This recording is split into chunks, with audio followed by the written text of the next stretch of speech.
Hello, everybody. Good morning. It is morning here in this part of the world. It is a wet Friday morning.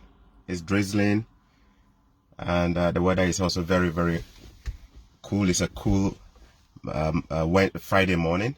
I will be talking a little bit about fatherhood because we are in the season of fathers. So I will be talking a little bit about fatherhood. But just before I go into the details of that, I want to say a very good morning to all of you, wherever you are tuning in from. Please feel free to let us know in the comment description. Let us know where you are tuning in from. And if you are also getting value from this page, please remember to invite and share with friends. Invite some of your friends to come and tune in, share on your pages.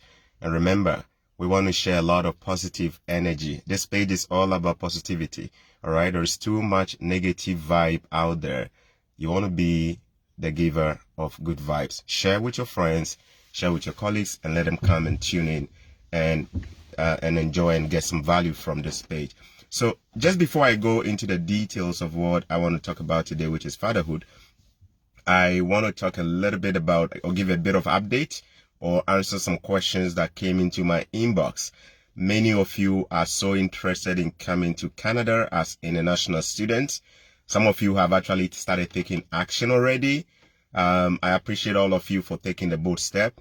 There was a gentleman who said that he, in fact, didn't even consider the idea of traveling and pursuing his dream, even though he feels so stuck. But just by watching my video, he's already begun taking action, and he's so confident of his future now. Thank you so much, bro, for letting me know you've been impacted by this video. Some of you are also already at stages with the process where you've actually even started applying to some schools. There is a lady that I has taken steps already, and she's already doing the express entry already. She's putting her documents together, and it's looking so good so far for her, and she's so excited about it. In fact, there is another lady who is a teacher who is doing a lot more research about express entry now, and she's coming back and she's sharing with me, and she's in Ghana. I want to appreciate you all for taking action after watching the video. God bless you. Let me give you a little bit of update or a quick comment or an answer or a suggestion to some of the key questions that have come to my inbox. So some of you are interested in going through colleges, but your worry is which college is the right one. I always recommend that you watch that very video I did talking about how to come to Canada as an international student. I did give a lot of interesting tips that could help make your decision even better. The easiest way for you to get a response from me is to come to me having done something. You don't want to come into my inbox with not doing nothing, you didn't watch a video, you've not done any research, and you're basically probably hoping that I can spoon feed everything. If I have already made a video, there is a chance I'm going to refer you to the video.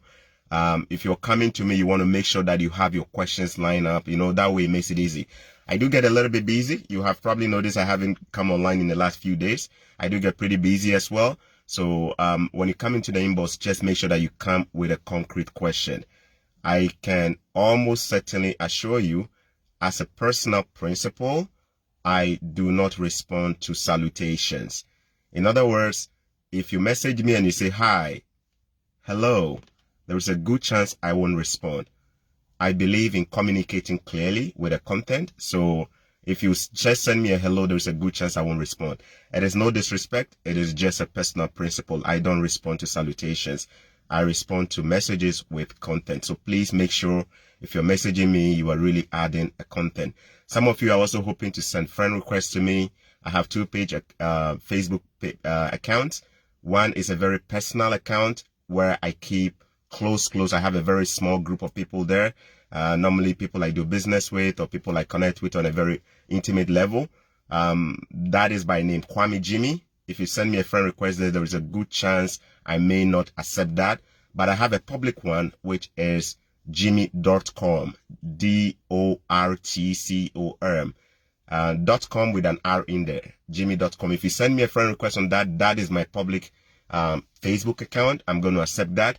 My other page, I just like to keep that one very close in terms of like intimate networks that I deal with. So please forgive me if I don't accept your friend on that one. You want to send me a request on the other one. Now let's talk about the education bit. One school that has come up from most of you is Can College in Canada. Can College in Canada. I'm going to spell it. Can College is CANCOLLEGE. There is no space in there, so it's Can College, one word. Now, many of you have done research and you've asked the question, is this a legit school? Should I apply to it? Would you recommend it? Now, here is what I always will tell you to do, guys. There are so many colleges in Canada. When you are looking into a college and you want to apply to, these are the key questions you must answer. Number one, what are the tuition or what is the tuition of the college? Do the math on the tuition. You should know exactly what the tuition will be for the school you're applying to. You need to know, and you need to be able to confirm to yourself that you can afford that tuition. Don't just pick up a school without checking the tuition of the very course you are interested in. Number two, you also want to go online and Google to see whether that school has a designated learning institution number. Designated Learning Institution Number, DLI. DLI. A designated learning institution number is a unique number given to colleges and schools that allows them to operate. It's like an accreditation number. Now, on the Canada immigration website, every school you are applying to has a designated institution number. So if you're applying to a school, you can easily Google what the designated institution number is. There is a good chance if the school you are looking into does not have it, that is a red flag. You don't want to be picking schools that have no designated institution numbers. It is a unique way, or it is a one way you can verify the credibility and the reputation of your school. Now, finally, this is the most important aspect of it. Finally, guys, so a school has a tuition you're looking for. They have the programs you're looking for. You can afford it. It has a designated institution number. What next? The final question you must seek to answer if you're hoping to come into Canada and study and also become a permanent resident or stay in Canada afterwards and get your papers. You must answer the key question, whether this school and the program or the course you are picking has a pathway or allows you to get a work permit after. Now, when you finish your education in Canada, you are eligible for what is called postgraduate work permit. Postgraduate work permit. PGWP, postgraduate work permit. Now, a postgraduate work permit is what allows a graduate to legally work in Canada and do endless numbers of hours, more than 40 hours a week, whilst applying or waiting on his permanent residence application to be completed. So you see, when you finish school, whilst you are working on your permanent residence, what allows you to continue staying in Canada is a postgraduate work permit. If a school provides you with education or a program, and then you apply to it and you come in, and the school does not guarantee you that whatever course you are studying allows you to apply for or be eligible for a work permit, I will not recommend it to you. You'll be wasting your money. Yes, there are schools in Canada that are for places where you can go and learn higher education, but they do not have the permit, or they do not have the courses are not accredited or describes as courses that allows you to get a work permit. I think when I did my own personal research, some of the reviews I got on Can College is that the courses are not courses that can allow you to get your permit, a postgraduate work permit. So guys, you want to do a bit of research. Remember, you can always go on Google and type, what are the reviews on this school? Or you can also type on Google, will you get a postgraduate work permit when you go to this school as an international student? And you'll be interested, you'll be curious to know that a lot of people may have written reviews about this. All I had to do was to just check the reviews on this very school. And the review said, when you go there and you do your courses, you will not be getting or eligible for a work permit. So that is a flag that, and I hope that answers the question of many of you who have come into my inbox with a lot of questions around can college. So please be sure to always do this bit of the research when you apply to schools. All right. Thank you so much. So that is just the update for international schooling. Those of you who want to come to Canada as students. All right. Thank you very much. Let me go straight into the topic. Fatherhood. Fatherhood. This topic is a very, very, very interesting topic. It generates a lot of controversy in a year. There's a good chance if you are already following the buzz on the media, in Ghana or outside, you may be seeing some captions that are already generating controversy regarding fatherhood. The interesting thing is that we don't get a lot of controversy like that when it comes to motherhood. And it is something that we can all try to understand or do a bit of research to find out why that is the case. Why maybe Father's Day or fatherhood or the celebration of fathers don't get a lot of vibe. Is this an indication that something is wrong or we are biased when it comes to the celebration of fathers? I think we can all explore that. I'm not here today to go into the negatives of that part. I'm here to just focus on the positive of fatherhood. I'm a father. I have a daughter, and I will be having a child very soon. Actually, my second born is on the way coming, so I'm going to be a father of two. And fatherhood is one of the biggest privileges I've had as a man. And I can share my experiences as a father, and I can also share experiences growing up as a child to let you know how fatherhood has impacted me as well. And I believe you also have your own experiences. Feel free to share your experiences with us and let us all learn. We want to learn from each other, and we want to make sure we are sharing good knowledge that can help build people up. Okay. So when we mention fatherhood, the first thing that comes to mind is biological fathers, people who have been able to biologically or been able to, procreate. That is what comes to mind. Is that the only way to conceptualize or to view fatherhood? I don't think so. You can be a father without having a biological child. In fact, there are people who have medical reasons for not being able to give birth. And there are people who have all other reasons for not wanting to give birth. And they have still played important roles and be viewed as fathers to many. So fatherhood is not just about biological procreation. Of course, that is a natural way of, having kids and becoming a father. But you can definitely be a father to many people or to others without biologically fathering them. It is possible. In fact, in the good book of the Bible, it says that God is the father to the fatherless. So it means that if you have no father, there is somebody who can also play that fatherhood role. And I believe some of us today have been impacted by many, many men in our lives who may not necessarily be our direct fathers. Today and this weekend, you want to make sure that you're celebrating these individuals for the amazing influence they continue to have on the lives of many, many people. So let's focus on the general idea or the principle of fatherhood. Fatherhood, I think, is an important phase in a man's life, which should be considered a privilege. I don't think fatherhood is a natural passage or rite of passage. In other words, we don't just jump into being a father. It is a decision. It is a decision that one makes, right? Fatherhood is a decision that one makes. It is a decision. It's a conscious decision you make to enter into that particular privilege. Fatherhood is not a rite of passage. That's what I think. You see, childhood is a rite of passage. You don't have an option. You go through it. Puberty is a rite of passage. You have no option. You go through it. Adulthood is a rite of passage. You have no option so long as you have the breath of life. You go through it. Sorry about that, guys. I'm using my cell phone and I have a call coming through. I'm trying to just respond that I'm going to call the person back. All right. But when it comes to fatherhood, it is not a rite of passage.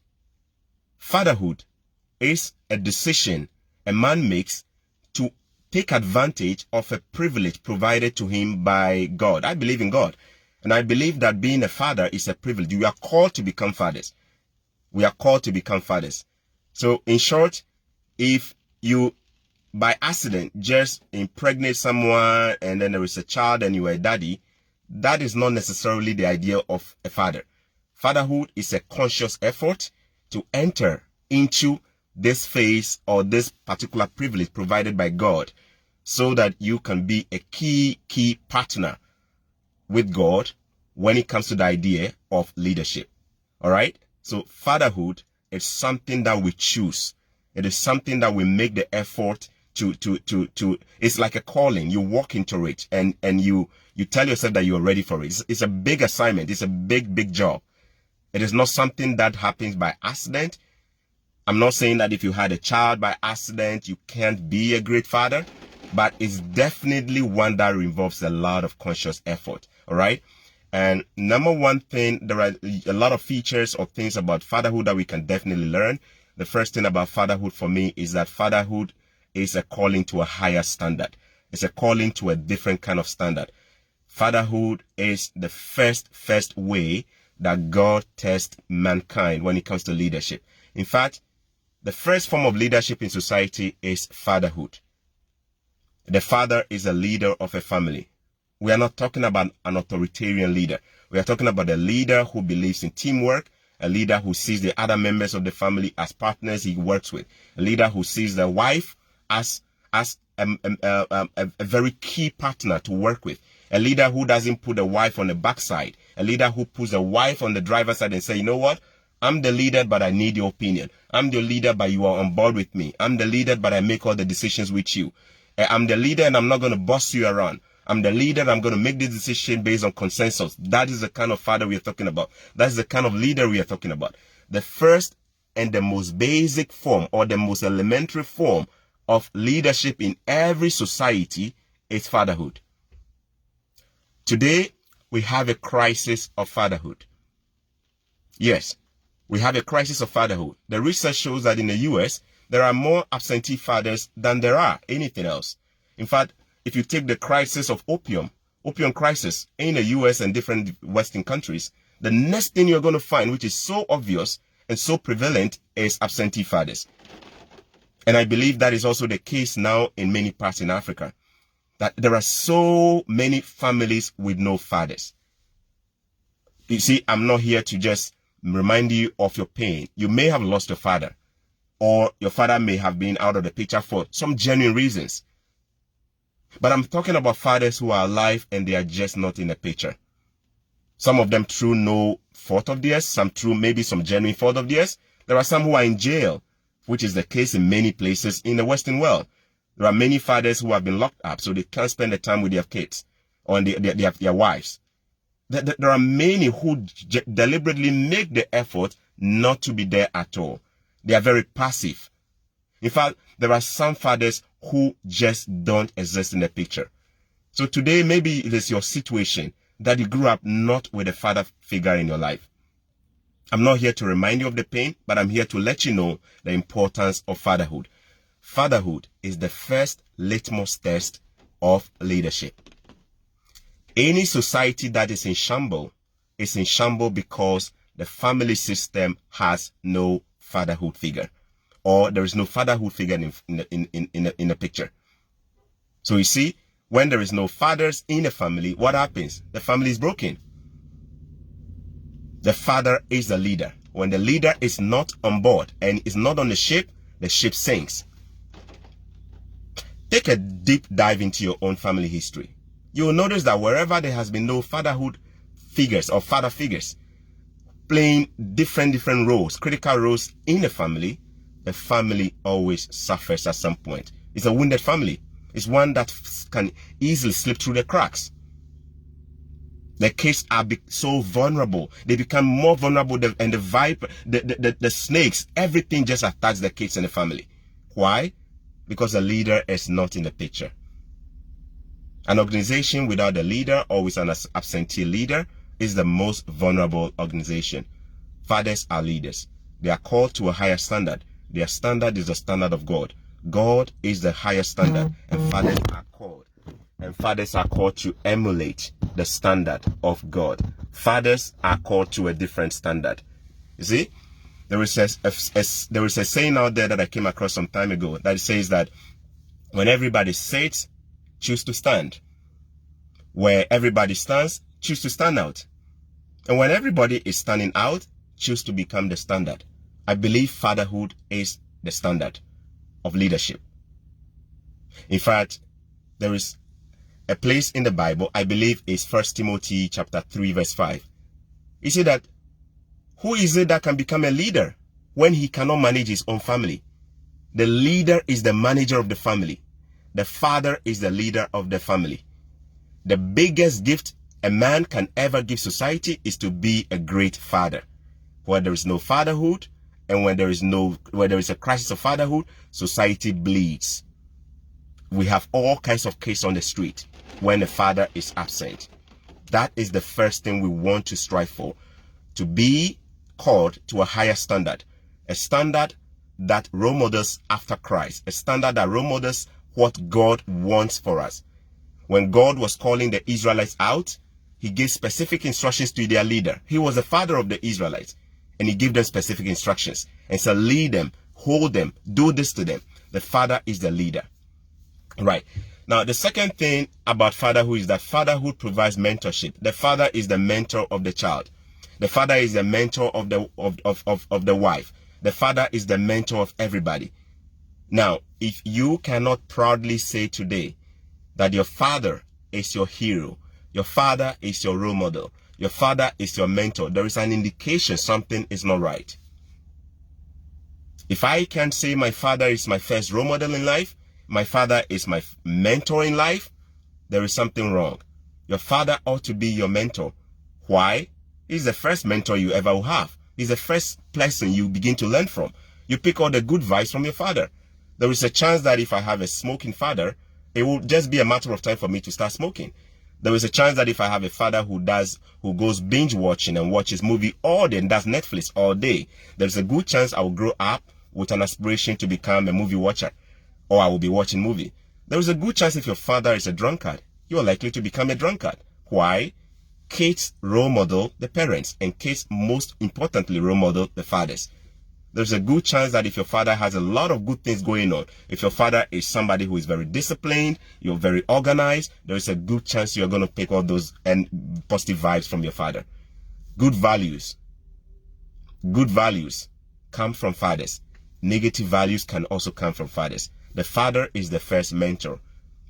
You see, the Jewish people believe in fatherhood so much as a mentorship. So they actually value that, and they protect it and they cherish it. A Jewish child will look up to his father. His father is his what? And we as Christians, what do we say? Abba Father. We look up to the father. He's a standard. He's the one we look up to. He's our role model. He's our teacher. In the book of Proverbs chapter 22 verse 6, it says that teach your children in the ways of the Lord. When they grow, they will not depart from it. It didn't say they may not depart. It said they will not depart from it. They will. That is like a guarantee. You know what it means to me? It tells me that when a father plays the mentorship role and becomes the role model for his kids, and he models the great values, good values, positive values, great ethics, there is a very high certainty these kids are going to turn up well. To all the fathers out there who are mentors and role models, biological fathers or non-biological fathers, we want to celebrate you today. You are the reason why the world can hope. You are the reason why the world can dream. We want to celebrate all of you today. Your influence has gone far. Your influence has created many leaders today. Just because you were a great mentor. Do you have a great father who is a great mentor? We have a crisis of mentorship. The average child today has no mentor. The average man today has no mentor. Why? There is a crisis of mentorship. Many fathers today are absentee role models. Fatherhood is about role modeling. Fatherhood is about becoming a mentor. Fatherhood is where you become the one person your child looks up to. If you see a man who talks so much about his father, the father is the number one hero and the number one role model. Christ is the role model of the church. And so therefore, the father is the role model of his family, his kids. You want to strive to be a better role model. On a daily basis, when I grow up, when I wake up, I pray to God to give me the strength to become a role model. A better one than my father. A better one than my grandfather. A better one than generations and my forebears. And my prayer is that you will also pray to God to give you the strength to give you the wisdom to become a better role model. Hope is not lost if you are not one. Hope is not lost if you feel that you haven't done enough. You have all the time today to become and to decide to become a better role model. What are you modeling for your kids today as a father? What are you modeling to the kids in your neighborhood today as a father? Are you the one who is a laughing stock today? Or you are the one that everybody salutes and say, this man? Are you one that is of integrity? Or you are one that people look at with suspicion? We have a crisis of mentors. We have a crisis of mentors in the family. No wonder societies today have no leaders, because the family systems are almost broken. It is the number one area the enemy attacks today, to take the fathers out of the picture. Why? By doing so, the family becomes vulnerable and society is vulnerable. Fathers are role models. Fathers are also providers. Fathers are number one providers. You see, this is where a lot of people just get it wrong. There are many people who are merely sponsors and not fathers. I'm going to say this again. A sponsor of a father is the one who provides just the money and is out of the picture.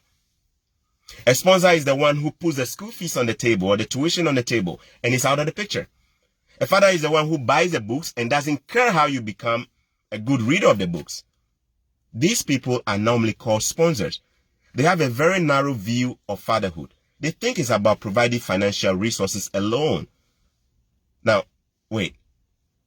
Is Choco Millionaire saying that providing is not important when it comes to the family? It is so important, but it is not the end. It is just one of the most important roles of a father. You see, in the book of 1 Timothy, chapter 5, verse 8, it says something very interesting. It says, a man who cannot provide for his family, 1, is a denier of the faith. 2, that man is worse than an infidel. Wow. When I first came across that scripture, it hit me. That if I'm a Christian or I'm a believer and I cannot provide for my family, it is almost like I've denied the Christian faith. Or it's like I've denied the faith. And then it goes on to say that it is just like the person has become an infidel, a disbeliever. Just because I couldn't provide for my family. And it doesn't even end by saying your nuclear family. It says you extend your relatives. Wow. So I'm the provider. Yes, this is where you can see sponsorship coming in. You provide their needs. You provide their physical needs. You provide the material needs. You provide the emotional needs of the family. And by just providing here, it's not about financial provisions alone. Provide for your family emotionally. Provide their emotional needs for them. Help them to meet their emotional goals. Heal them emotionally if they are pained. Provide their spiritual needs. Make sure they are spiritually well fed. Make sure that spiritually they are sound. Make sure that they are in tune. If they are Christians, they are called to the table of learning. In fact, in the book of Deuteronomy, one of the assignments that that Moses was given and to tell the Jewish families is that 1, they need to sit at the table with their kids, to train them, to raise them, to provide for them. Provide for them. Provide for them. The father is a provider. You provide needs of the family. You provide needs of the kids. You provide needs of your wife. And the needs are many. They are material needs, they are emotional needs, they are spiritual needs, they are relational needs or relationship needs. You need to provide all of this. It is an injunction that comes with fatherhood. It is an injunction that comes with fatherhood. Fatherhood is also an active role. It is not a job we do today and we resign tomorrow. Once you enter into fatherhood, it is one that is an active role. It is not a passive role. You don't come into fatherhood today and check out tomorrow. Fatherhood is an active role. You need to be active with your kids at the dining table. Be active with your kids when it comes to the street. Be active with your kids when they go to school. Be interested in their development, being involved in their development. Fatherhood is not something we just do today and we just tune out tomorrow. It is an active role. It is not a passive role. It is one that requires an active participation every single time. A father is also the one who is able to show compassion and forgiveness. In the story and the account of the prodigal son, we see a lot of compassion and forgiveness coming from the father. A father is the one who learns to forgive. A father doesn't hold grudges. A father is the one who chooses the side of a higher path. That when everybody in the family is going low, you're going high. When everybody is begrudging you, you forgive them. Of course, you be a disciplinarian if you have to. Discipline when you have to. In fact, you don't need to spare the rod of discipline, but you need to do it with gentleness and compassion. A father is not the one who breaks his kids. A father is not the one who inflicts wounds that will invoke pain. In the book of Ephesians, we are told that fathers do not provoke anger. Do not provoke your kids to anger. A father is the one who shows compassion and forgiveness. The prodigal son, the father forgave the word. When the word went wayward, the father forgave. A father must be able to forgive. Are there kids today whose fathers have provoked them to anger and cannot even have forgiveness towards them? I grew up with a lot of bitterness because I didn't have a good experience with my own father. And it blocked a lot of things in my own life. There was a time a man of God told me, hey, young man, there is a lot of potential ahead of you and inside you, but you need to make peace with your father. And I remember calling my father and say, you know what? Dad, if you don't even see it, I want to forgive you. I took the first step and I forgave him. And it was a lot of healing. Personally, it was a lot of healing to me. That moment when I decided to forgive my own father, it was a lot of healing. You see, kids, we want to learn to be able to forgive our parents when they are wrong. There are times where they don't even realize or recognize that they are wrong. They don't see their fault through their own eyes. But you see, as a father, you want to be able to have a high sense of introspection where you can be able to see when you are wrong. A father who cannot say sorry when he's wrong is not a father. He is just a baby pretending to be an adult. The highest level of maturity is to say sorry when you are wrong. My daughter is 19 months old. There are times when I get some things wrong. There are times when maybe I do something and I think that maybe I did it wrong. I apologize to her. I say sorry to my 19-month-old daughter. She can't even understand me fully, but I say sorry. I say sorry to my wife when I'm wrong. It is not a loss. It is not a loss of respect when you say sorry. It shows you are matured, actually. The average father today cannot say sorry when he's wrong. That is a big problem. If you are wrong and you can't say sorry, no way. A father must be able to say sorry. It is the first step to becoming a matured man. A father must be able to forgive. It is the number one way to show that you are on a different standard. You see, when we are wrong, what does Christ do? He forgives us. Even when we keep going back, he still forgives us. He calls us unto himself like the prodigal son's father. We need to show compassion, and we need to be able to demonstrate that we are also people who can forgive, so that we are forgiven. What does the Bible say?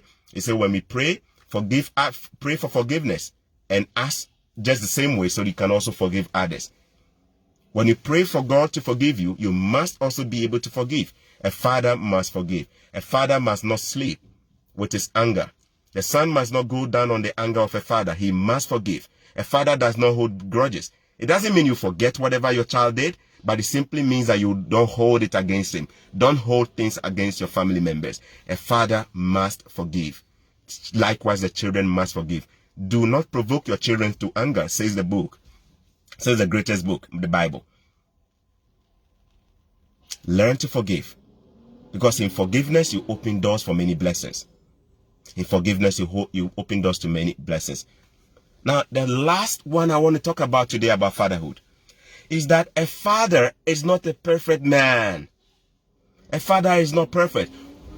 We have this notion in developing countries, in Africa especially, that a father ought to be a man of strength. Of course, you have to be a man of strength, but a father does not have to show weaknesses. In Africa, if a father shows a sign of weaknesses, he's viewed as a very weak man. You see, you can be a very strong man at the same time and show your weaknesses in the most smart or matured ways. A father must be able to demonstrate that he also has his own vulnerabilities. A father is not a man without vulnerabilities. A father is somebody who also acknowledges that he is also an imperfect person. A father cries. Fathers do cry. Yes. Maybe they cry privately. Maybe they don't cry publicly. But you need to be able to show that you also have your weaknesses. Admit and recognize your weaknesses. I have my moments of weaknesses. My wife knows all of them. I have areas I struggle with. When I want to cry, I cry on the shoulders of my wife. When I'm down emotionally, she knows it. She's my vulnerable person. Do you have one person today you are vulnerable to? If you are a married man today, are you vulnerable to your spouse? If you are a spouse today, are you vulnerable to your partner? Who are you vulnerable to as a father? In other words, who can you trust with your weaknesses? I trust God with my weaknesses, and I trust my wife with my weaknesses. Do you have anybody you trust with your weaknesses? Are you so ashamed of your weaknesses today? Guys, we have a garbage truck around, so I'm going to it might be interfering. So yeah, this is what happens. The truck is here to pick my garbage. As you can see, he came to pick the garbage. He picked just one type. He picked the organic, and he's moving on. So that is how the trash can works here. Huh? That's how it works, guys. All right, I'm in my car. So on Fridays, the garbage trucks come around to pick the trash. We have to put our trash out, and then they can pick them up. Okay, yeah.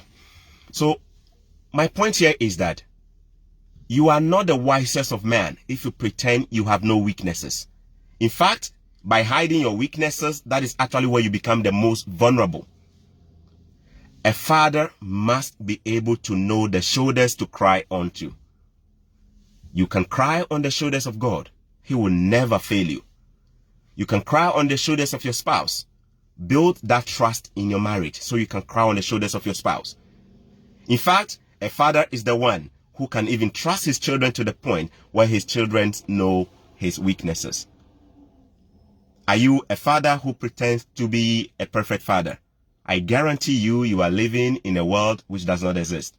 Are you a father who admits and recognizes your own weaknesses? Are you proud to own up to your weaknesses? And are you willing to work on them? Do you have an accountability partner in your spouse who is going to help you? My spouse is my accountability police officer. She holds me. She knows all my weaknesses. There are things I won't portray on social media. She knows them. Trust me. There are things I won't portray. My mother knows them. Do you have vulnerabilities? Do you realize your vulnerabilities? Do you admit you have blind spots in life as a man? The African father does not believe in saying sorry. It is a sign of weaknesses. In fact, there is a proverb back home that a father can never be wrong before a child. Who says so? It is wrong notion. No, a father can be wrong before the child, if that father is a wise man. I want to leave you today with a call to a higher standard as a father. I want you to celebrate fathers today. Identify all the father figures in your life and celebrate them. And I encourage you to celebrate them on a daily basis, not even on a season. We don't need a season to celebrate fathers. We need to celebrate our fathers every single day. Let's celebrate fathers. Fatherhood is the biggest gift a man can give to society. We have a crisis of fatherlessness. We have a crisis of absentee fathers.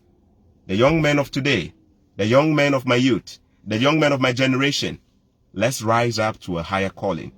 Fatherhood is the difference. God bless you. Bye-bye.